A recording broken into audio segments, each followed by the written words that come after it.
ಕರಾಳ ಶಾಸನಗಳು ವಾಪಸ್ಸಾಗಲಿ. ಕಾರ್ಮಿಕರ ಮರಣ ಶಾಸನಗಳು ವಾಪಸ್ಸಾಗಲಿ. ಕಾರ್ಮಿಕ ವಿರೋಧಿ ಬಿಜೆಪಿ ಸರ್ಕಾರಕ್ಕೆ, ಕಾರ್ಮಿಕ ವಿರೋಧಿ ಬಿಜೆಪಿ ಸರ್ಕಾರಕ್ಕೆ ಮಹಾತ್ಮ ಗಾಂಧಿ ಗ್ರಾಮೀಣ ಯೋಜನೆ ಜಾರಿಯಾಗಲಿ. ಕಾರ್ಮಿಕ ಸಂಘಟನೆಗಳು, ದಲಿತ ಸಂಘಟನೆಗಳು, ಕನ್ನಡಪರ ಸಂಘಟನೆಗಳು, ರೈತ ಸಂಘಟನೆಗಳು, ವಿದ್ಯಾರ್ಥಿ ಯುವಜನ ಮಹಿಳಾ ಸಂಘಟನೆಗಳು, ನಾಗರಿಕರು ಸಹ ಬೆಂಬಲ ಕೊಟ್ಟಿದ್ದರಿಂದ ಇವತ್ತು ನಾವು ಇಷ್ಟರ ಮಟ್ಟಿಗೆ ಯಶಸ್ವಿಯನ್ನು ಕಾಣಲಿಕ್ಕೆ ಸಾಧ್ಯ ಆಗಿದೆ ಅನ್ನುವಂಥದ್ದು ಅವರು ಪ್ರಸ್ತಾಪ ಮಾಡಿದ್ದಾರೆ. ಅಮೆರಿಕದ ಒಪ್ಪಂದದಲ್ಲಿ ಯಾವುದೇ ಕೃಷಿ ಉತ್ಪನ್ನ ಅದರಲ್ಲಿ ಇಲ್ಲ ಅಂತ ಹೇಳ್ತಾರೆ.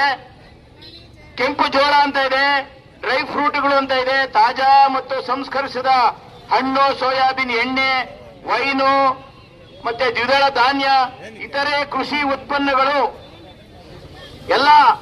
ಎಲ್ಲ ಪ್ರಸ್ತಾಪ ಆಗಿದೆ. ನಾನು ಒಂದೇ ಒಂದು ಪ್ರಶ್ನೆ ಕೇಳ್ತೀನಿ, ನಾನು ಹೆಚ್ಚು ಮಾತನಾಡ್ಲಿಕ್ಕೆ ಹೋಗೋದಿಲ್ಲ. ಈಗ ದ್ರಾಕ್ಷಿ ಬೆಳೆಗಾರರಿದ್ದಾರೆ, ವೈನು ಉತ್ಪಾದನೆ ಮಾಡಲಿಕ್ಕೆ ಬೇಕಾಗುವಂತ ದ್ರಾಕ್ಷಿ ಬೆಳೆಗಾರರು ಇದ್ದಾರೆ. ಇದರಲ್ಲಿ ದ್ರಾಕ್ಷಿ ಬಗ್ಗೆ ಪ್ರಸ್ತಾಪ ಇದೆ, ವೈನ್ ಬಗ್ಗೆ ತುಂಬಾ ದೊಡ್ಡ ಮಟ್ಟದಲ್ಲೇ ಕಡಿಮೆ ಬೆಲೆಗೆ ಯುರೋಪ್ ಯೂನಿಯನ್ ಇಂದ ಮತ್ತೆ ಅಮೆರಿಕದಿಂದ ವೈನ್ ಬರುತ್ತೆ. ವೈನ್ ಉತ್ಪಾದನೆ ಮಾಡತಕ್ಕಂತ ಕಾರ್ಖಾನೆಗಳು ಮುಚ್ಚಿ ಹೋಗುತ್ತೆ. ವೈನ್ಗೆ ಸಪ್ಲೈ ಮಾಡುವಂತ ದ್ರಾಕ್ಷಿ ಬೆಳೆಗಾರರು ನಾಶ ಆಗ್ತಾರೆ. ಸುಮ್ಮನೆ ಇದೊಂದು ಉದಾಹರಣೆ, ಸಣ್ಣ ಉದಾಹರಣೆ ಇದು.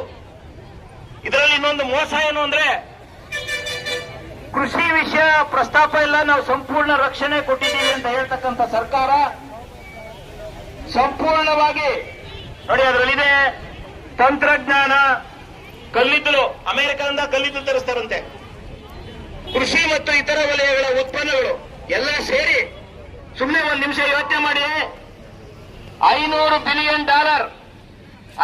ಬಿಲಿಯನ್ ಬೆಲೆಯ ಕೃಷಿ ವಸ್ತುಗಳು, ಉತ್ಪನ್ನಗಳು ಮತ್ತೆ ಕೈಗಾರಿಕಾ ವಸ್ತುಗಳನ್ನ ಅಮೆರಿಕದಿಂದ ತರಿಸಲೇಬೇಕು ಅಂತಕ್ಕಂಥ ರೀತಿಯ ಒಪ್ಪಂದ.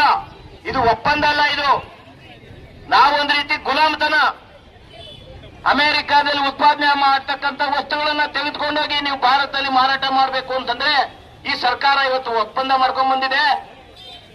ಅದು 45 ಲಕ್ಷ ಕೋಟಿ ರೂಪಾಯಿ ಬೆಲೆ ಬಾಳುವ ವಸ್ತುಗಳು ಭಾರತದ ಬೀದಿನಲ್ಲಿ ಅಮೆರಿಕದ ವಸ್ತುಗಳು ಮತ್ತೆ ಯುರೋಪಿಯನ್ ದೇಶದ ವಸ್ತುಗಳು ಬಂದ್ರೆ ಏನಾಗ್ಬೋದು ನಮ್ಮ ದೇಶದ ಪರಿಸ್ಥಿತಿ, ಯಾವ ಕೈಗಾರಿಕೆ ನಡೆಯುತ್ತೆ, ಎಲ್ಲಿ ಕೃಷಿ ಉಳಿಯುತ್ತೆ ಅಂತಕ್ಕಂಥ ವಿಚಾರ ಇವತ್ತಿದೆ.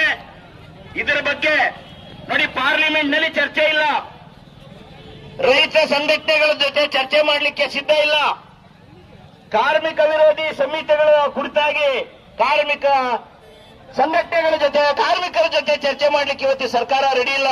ಅತ್ಯಂತ ಸರ್ವಾಧಿಕಾರಿ ರೀತಿಯಲ್ಲಿ ನಾವು ಏನ್ ಬೇಕಾದ್ರೂ ಮಾಡ್ತೀವಿ ಅಂತಕ್ಕಂಥ ಅತ್ಯಂತ ದುರಹಂಕಾರದಿಂದ ಇವತ್ತು ಈ ಸರ್ಕಾರಗಳು ನಡೀತಾ ಇದ್ದಾವೆ.